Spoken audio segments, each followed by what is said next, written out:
Joining me now is Tea Party freshman Congressman Tim Huelskamp of Kansas. He serves on the House Budget Committee. Welcome. Good evening. Congressman, you voted no on the deal today. Why?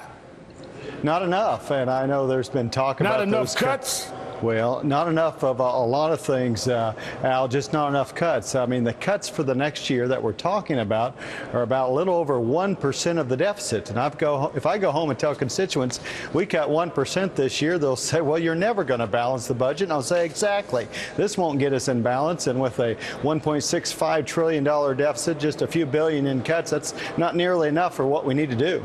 Yeah, but don't people in your district need jobs? I mean, almost a quarter of your district makes under $25,000 a year. You think you coming home arguing about the deficit in Washington and not dealing with the needs of your constituents is going to really satisfy them?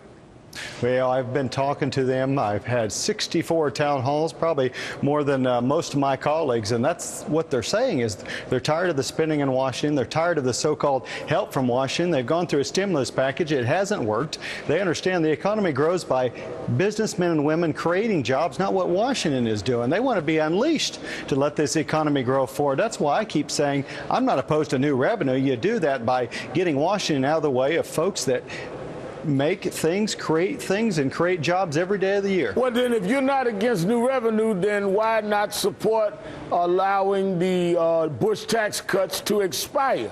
Less than 1% of your district makes over $200,000 a year.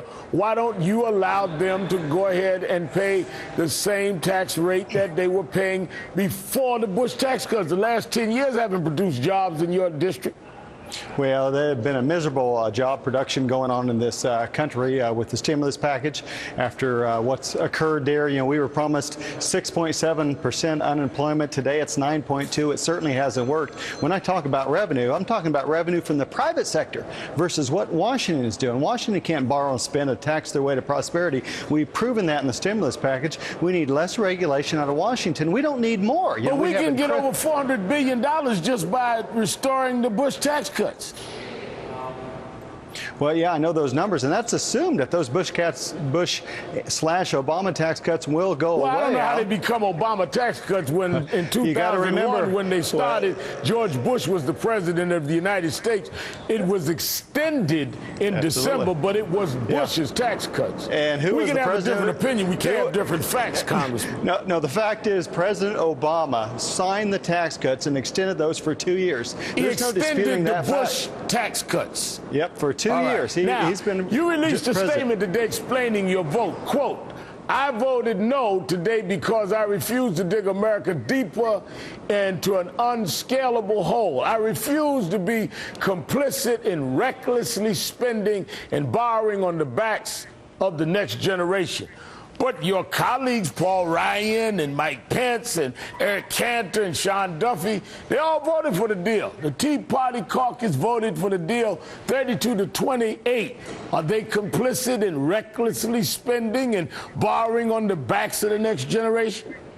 Well, I'm optimistic we can do better, and they thought it was really historical, and it was, that we finally made 2 years in a row where we have discretionary spending cuts. But what most Americans don't know, the budget next year is going to be bigger, and the next year it's going to be bigger. We've locked in major spending increases, but the deficit is still likely to be $1 trillion for, I think, for a number of years to come. $1 trillion deficit, $1.65 trillion this year, maybe $1 trillion next year. We can't sustain that. Americans can't afford that much government, and that's what I'm talking about. You said you thought that they thought it was hysterical or historical? Historic. This is the first time. I'm just checking. Congressman Tim Huelskamp, thank you for your time tonight. Thank you.